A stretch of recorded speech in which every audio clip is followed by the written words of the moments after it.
Hare Krishna. So very grateful to repeat the words of senior devotees and their instructions given in various holy name seminars.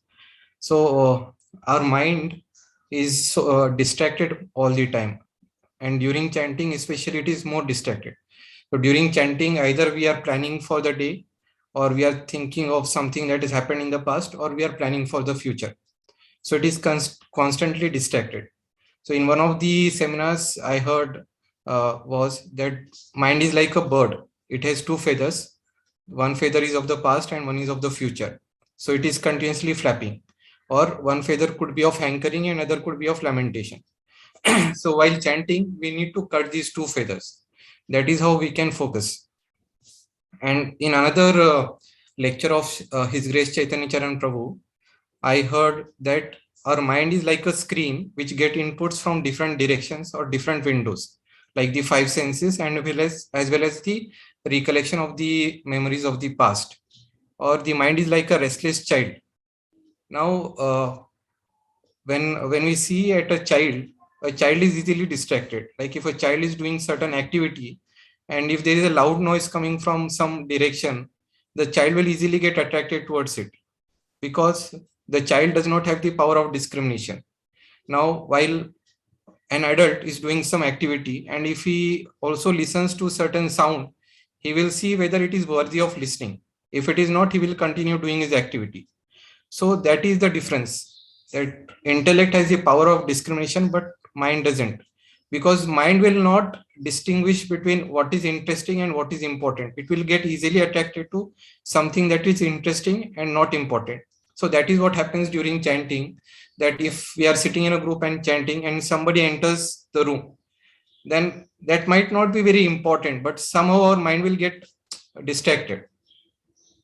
So another example that he gives is like a child when he's studying, then there is a mother who will sit beside the child to make the child study. So that mother is the intellect. So if the child is getting distracted, if the child is trying to do some other activity, the mother will tell the child to sit and study. So that is how we have to control the mind. Now, in one of the question answers of Chaitanya Charan Prabhu's blog, it was asked that chanting helps us to control our mind. But then we say that while chanting, we should control the mind. How is it? It sounds very contradictory. So he says that there are different degrees of mind control. Like everybody has a different mind control, different level of mind control, because it is progressive. So he says that mind easily goes from worthy objects to unworthy objects. And primarily the anarthas, that is the lust, anger, greed, these anarthas are the primary eroders of the concentration. They are the central forces that cause the distraction. Now, the solution to this, he says that one powerful way of controlling the mind is the strong willpower and the determination. And determination is highly required. In the base lectures, Priya Chaitanya Prabhu would often say that if you are not determined, even Krishna will not help you. So that is one of the most important thing. Now here there are two analogies. Like if there is a sick person and he's undergoing certain treatment, so that time he's supposed to avoid certain foods. Now to avoid those foods, he needs to have determination, because if he is not determined, he will eat those foodstuffs which he is supposed to avoid, and then he will not become healthy. And on the contrary, he will become more sick. So that is one of the primary requisites for focusing while chanting. Now he further says that if we notice while chanting, more effort and more exertion is required than while doing any other activity.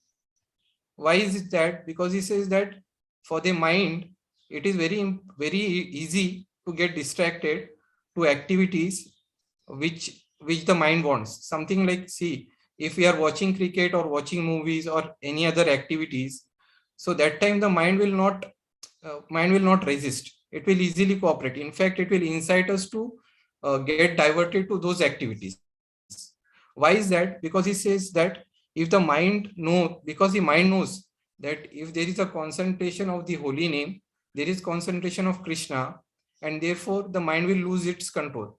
Therefore, there will be a very strong resistance from the mind.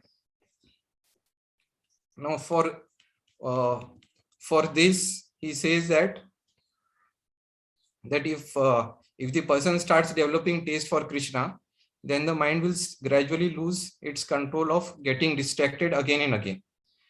Therefore, there will be resistance again and again, but with continuous endeavor and effort, we will be able to overcome this, and then our mind will start cooperating with us, and it will not just cooperate, but it will help us focus more during the chanting.